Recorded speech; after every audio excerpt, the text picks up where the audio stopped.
La Genèse, chapitre 25. Abraham prit encore une femme, nommée Kétura. Elle lui enfanta Zimran, Jokshan, Médan, Madian, Gisbak et Shuach. Jokshan engendra Séba et Dedan. Les fils de Dedan furent les Ashurim, les Létushim et les Léumim. Les fils de Madian furent Épha, Épher, Enoch, Abida et Eldaa. Ce sont là tous les fils de Kétura. Abraham donna tous ses biens à Isaac. Il fit des dons aux fils de ses concubines et, tandis qu'il vivait encore, il les envoya loin de son fils Isaac, du côté de l'Orient, dans le pays d'Orient. Voici les jours des années de la vie d'Abraham. Il vécut 175 ans.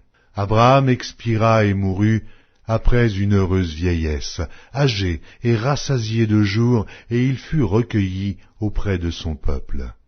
Isaac et Ismaël, ses fils, l'enterrèrent dans la caverne de Macpéla, dans le champ d'Éphron, fils de Tchoar, le Hétien, vis-à-vis de Mamré. C'est le champ qu'Abraham avait acquis des fils de Heth, et là furent enterrés Abraham et Sarah sa femme. Après la mort d'Abraham, Dieu bénit Isaac, son fils. Il habitait près du puits de Lachaïroï. Voici la postérité d'Ismaël, fils d'Abraham, qu'Agar l'Égyptienne, servante de Sarah, avait enfanté à Abraham. Voici les noms des fils d'Ismaël par leurs noms, selon leur génération. Nébajot, premier-né d'Ismaël, Kédar, Abdéel, Mipsam, Mishma, Duma, Massa, Hadad, Théma, Jétur, Naphish et Kedma. Ce sont là les fils d'Ismaël, ce sont là leurs noms, selon leur parc et leur enclos. Ils furent les 12 chefs de leur peuple. Voici les années de la vie d'Ismaël, 137 ans.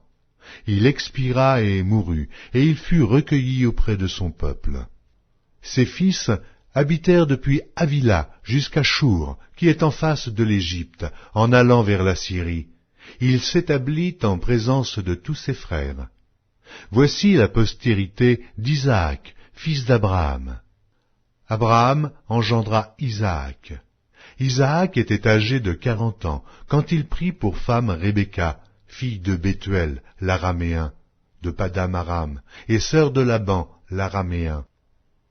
Isaac implora l'Éternel pour sa femme, car elle était stérile. Et l'Éternel l'exauça. Rebecca, sa femme, devint enceinte.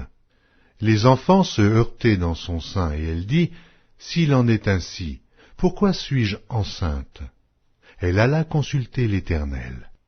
Et l'Éternel lui dit, « 2 nations sont dans ton ventre, et 2 peuples se sépareront au sortir de tes entrailles. Un de ces peuples sera plus fort que l'autre, et le plus grand sera assujetti au plus petit. » Les jours où elle devait accoucher s'accomplirent, et voici, il y avait 2 jumeaux dans son ventre. Le premier sortit entièrement roux, comme un manteau de poil, et on lui donna le nom d'Ésaü. Ensuite sortit son frère, dont la main tenait le talon d'Ésaü, et on lui donna le nom de Jacob.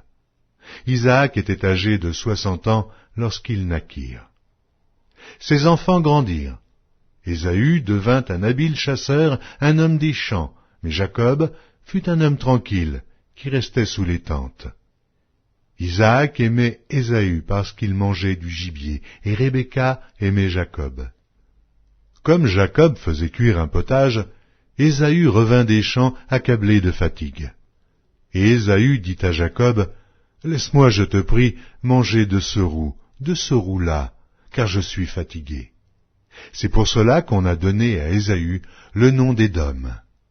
Jacob dit, « Vends-moi aujourd'hui ton droit d'aînesse. » Ésaü répondit, « Voici, je m'en vais mourir.